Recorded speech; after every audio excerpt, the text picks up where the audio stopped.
ကလားเจ้าဆိုတော့အုတ်တွေနဲ့စောက်တဲ့เจ้าနေပါတဲ့စัจကြီးတိုက်ထဲကစကပြန်ဆိုတဲ့စာအုပ်ရှာဝန်းတင်ရေးတဲ့စာအုပ်အဲ့ကျမှဒီလိုတိတာမကြသေးဘူးပြတ်တည်းတလားမပြည့်သေးဘူးကလားเจ้าဆိုတော့ဒီအရင်တော့အာယုံကနေသောင်းနေလို့တော့တိထားတယ်သူတို့ကလားเจ้าကဘာကိုပြောရအောင်ဆိုတော့အုတ်နဲ့စောက်တဲ့เจ้า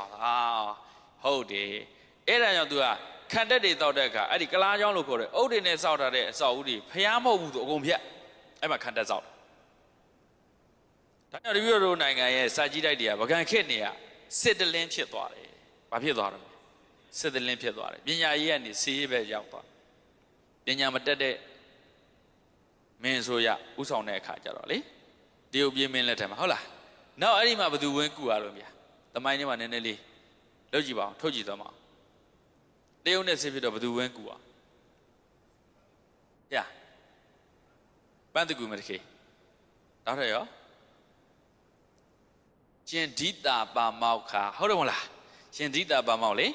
ဆိုတော့နိုင်ငံရေးနဲ့ယဟန်တန်ကစာအုပ်နာမည်ညွှန်းတာပါဗျဒီတော့စာအကြောင်းပြောတော့မှရှင်များစာအုပ်တွေညွှန်းတော့မှရှင်များတို့ဖတ်တာမဖတ်တာရှင်များတို့အပိုင်တပြီးတော့ပြောသွားတာနော်နိုင်ငံရေးနဲ့ယဟန်တန်ကဆရာတင်နိုင်တို့ရေးပါတယ်ဗျ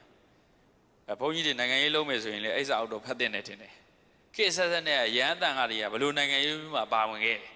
ဘယ်လိုအခြေအနေမှာနိုင်ငံအတွက်အစဉ်အသင်းဖြစ်နေကြဘယ်လိုမျိုးကြိုးစားအားထုတ်ခဲ့လဲဆိုတာဗကန်ခိကနေရှင်များယနေ့ခေတ်ထိအောင်ကိုလိုနီခေတ်ထိအောင်ပေါ့လေဆရာကြီးရေးတာတော်တော်ကောင်းတယ်နိုင်ငံရေးနဲ့ရန်တန်ကဒီပြီးတော့ဒီမှာတော့စာအုပ်ရှိတယ်တိတ်ပြီးတော့ပေးငှမဖက်ချင်ဘာလို့ငှဖက်ရင်ဒီခါတည်းပြန်မရတပည့်အခုတည်းကိုစာအုပ်ပုံလေးပို့ပေးပါဗျာနော်ဒါရှင်များတို့ရှားပြီးတော့ကပ်ပြီးပေါ့ဗျာနိုင်ငံရေးနဲ့ရန်တန်ကတော်တော်ကောင်းတယ်တော်တော်ဖတ်တယ်အဲ့ထက်မှလည်းဒီအကြောင်းအရာပါအခုတပည့်ပြောမယ့်အကြောင်းအရာအချင်းအချင်းပါရှင်ဒိတာပါမောက်ကနော်စစ်ပြမဲ့အရေးခင်းကိုပေါ်လာတဲ့အခါသူ့ရဲ့ diplomacy လို့ခေါ်တဲ့တန်ခင်းတမန်ခင်းအတက်ရဟန်းတန်ကကျွမ်းကျင်တဲ့အခါကျတော့သူ့ရောက်ဒီလိုနိုင်ငံစစ်မဖြစ်ပဲနဲ့ဗကန်ခင်းကလည်းတတ်တရတဲ့ခါရခဲ့တယ်ပေါ့တရုတ်ရဲ့အောက်ကိုပေါ့လေအဲ့ဒါတွေတွေ့ရထားတော့ဒီဘက်ဘာပြောချင်လဲဆိုတော့အဲ့ဒီမှာတရုတ်ပြည်မင်းရဲ့အုံနောက်အတွေးကောဘလောက်တိမ်ဖြင်းလိုက်လဲစာကြည့်တဲ့ကြီးတွေလို့ပညာရေးဖွံ့ဖြိုးတိုးတက်အောင်လုပ်အောင်မယ်စားဘာလို့လဲစာကြည့်တဲ့တွေကိုစစ်တလင်းဖြစ်အောင်ခံတက်ဆောက်ပြစ်တယ်ဒါကြောင့်ဒီလိုရဲ့ပညာရေးဟာစစ်တလင်းမြင်ဖြစ်သွားတယ်ဗကန်ခက်မှာခေဆက်ဆက်ကအားကောင်းခဲ့တဲ့ဟာအလုံးမတန်အားနေတော်တာကိုတွေ့ရဒါကြောင့်နောက်အဆက်လောက်တွေကြတော့ဗကန်မှာစောမွန်းနေလက်ထက်ကြတော့ဗကန်ပြတ်တာဟုတ်ပြ